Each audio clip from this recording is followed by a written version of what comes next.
I'm only a child, yet I know we are all in this together and should act as one single world towards one single goal.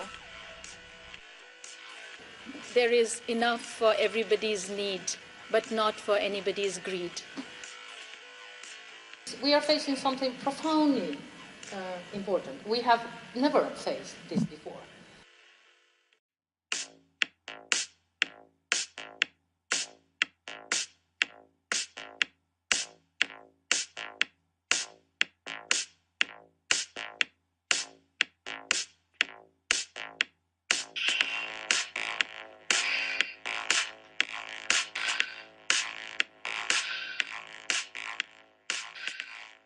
The term green economy itself suggests an emphasis on the dual ecological and economic dimensions of a solution. But the definition provided, I think, particularly by UNEP, is one that does explicitly incorporate social goals. To quote, a green economy is one that results in improved human well-being and social equity while significantly reducing environmental risks and ecological scarcities, based upon a combination of low-carbon growth, resource efficiency, and social inclusivity. So in a broad interpretation, this may approximate the notion of sustainable development.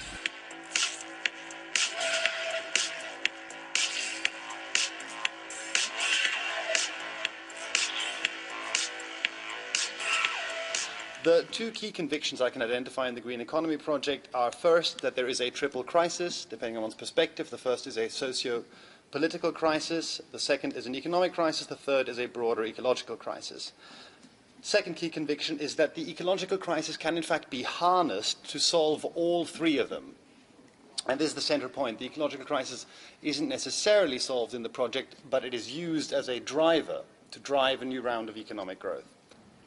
And it's a crisis of. It's not one of those that we can simply manage in the old way, but is a fundamental challenge to our ways of thinking about crises, of crisis management. We would argue that the green economy paradigm is very much within the sort of crisis in the system framework, whereas the global justice thinking is looking at this as a crisis of the system. So it's a much more overarching systemic critique.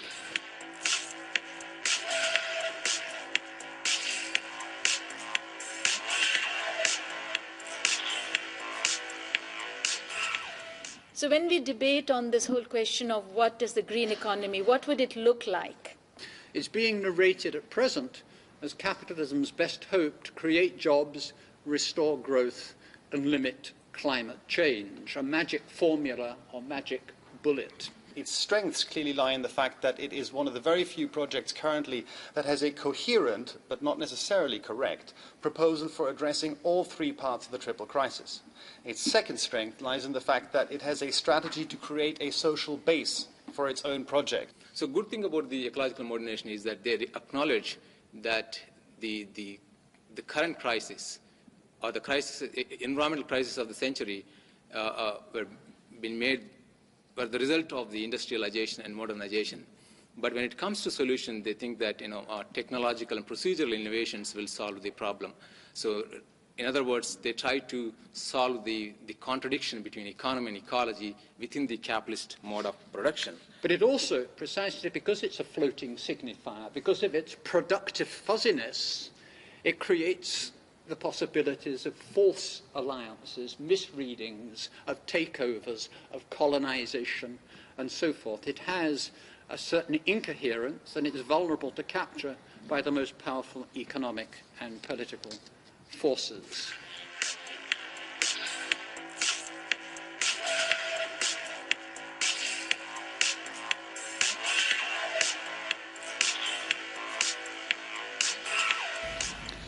Among the concerns about a green economy are inevitably questions about equity, justice, and the link with development.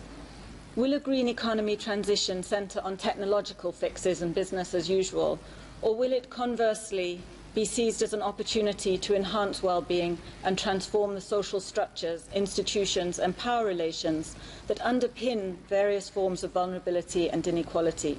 Its weaknesses are threefold. First, it clearly represents the danger of the emergence of a new green Washington consensus articulated by the North, used to impose policies on the global South and close off space for other alternatives. The second problem is that it doesn't and can't address the problem of growth, the problem of infinite growth on a finite planet, because it focuses on the extremely distant possibility of decoupling economic growth from environmental destruction. And then there is, of course, the whole question of distribution. We know that there are poor countries and rich countries. Of course, it's not a dichotomy, but there are also poor people within both rich and poor countries. If those in the north want to preserve what they have, it's minus growth for the south, or being paid off, bought off. And we have the terrible experience of the structural adjustment programs during the 1980s and 1990s, and the impacts were quite terrible, and we're still paying for that in terms of human capital. I think it's also very important to demystify this vicious, sort of perverse circle that says, well, you know, climate change affects the poor, but the poor need to grow, need to develop, therefore we need more growth, therefore we need to continue business as usual.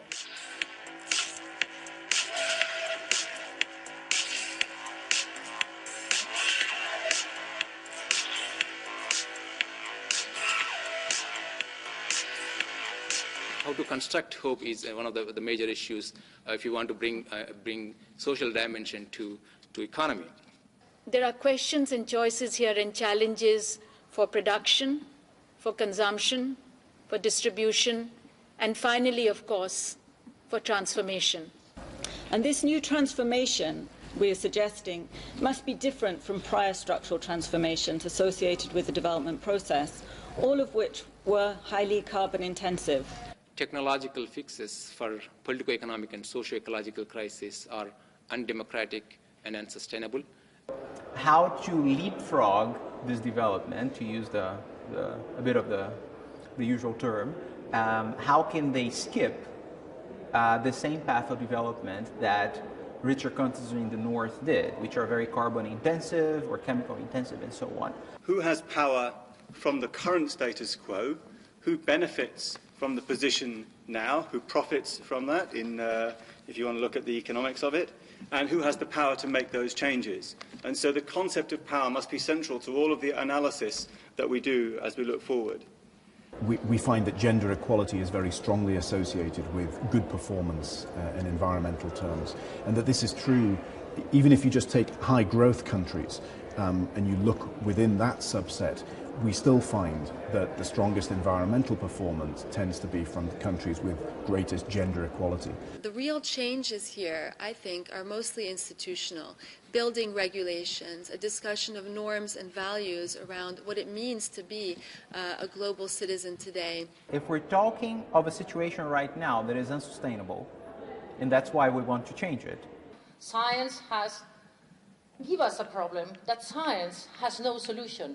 That the solution lies in seeing it from a human perspective, seeing it from a social science perspective. The big